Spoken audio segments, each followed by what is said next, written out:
হঠাৎ করে কিছু তরুণ এমন একটা গোলযোগ তৈরি করে ফেলল, যার ফলে গোটা সমাজ আতঙ্কিত হয়ে গেল, গোটা প্রশাসন বেদিব্যস্ত হয়ে পড়ল, গোটা সরকার বিব্রত হয়ে পড়ল। সমাজের মানুষগুলো আশ্রয়ের জন্য ছুটাছুটি শুরু করে দিল। নিরাপত্তাহীনতায় তাদের চোখ যেন ছানা বড় হয়ে গেল, অন্তরগুলো কাঁপা শুরু হয়ে গেল। নারীরা তাদের সম্ভ্রম নিয়ে পালাতে শুরু করলো। যুবতী নারীগুলো বাবা মায়ের বুকের মধ্যে মাথা রেখে ফুফাইয়া ফুফাইয়া কান্না শুরু করে দিল। সমাজের মধ্যে ধনীরা ভীতসন্ত্রস্ত হয়ে পড়ল, গরিব মানুষগুলো কোথায় ছুটবে, তারা বিব্রত হয়ে পড়ল।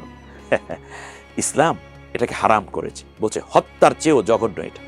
এমনকি আল্লাহ রাব্বুল আলামিন কোরআনুল কারীমের মধ্যে ব্যাপারে শাস্তি নির্ধারণ করে দিয়েছেন। ইন্নাল্লাযীনা ইউহারিবুনা আল্লাহ ওয়া রাসূলাহু ওয়া ইয়াসআউনা ফিল আরদি ফাসাদা ফায়ুকাত্তালু আও ইউসাল্লাবু আও তুকাত্তাউ আইদিহিম ওয়া আরজুলিহিম মিন খিলাফিন আও ইউনফাউ মিনাল আরদ।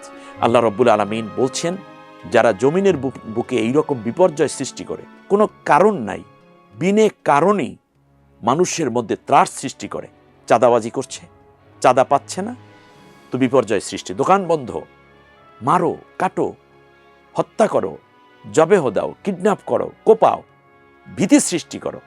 আল্লাহ রাব্বুল আলামিন বলছেন, যারা পৃথিবীতে এই ধরনের নীতি অবলম্বন করে, রাষ্ট্রের দায়িত্ব হচ্ছে ফায়ুকাত্তালু, তাকে হত্যা করা হবে, আও ইউসাল্লাবু, অথবা তাকে শুলে চড়ানো হবে।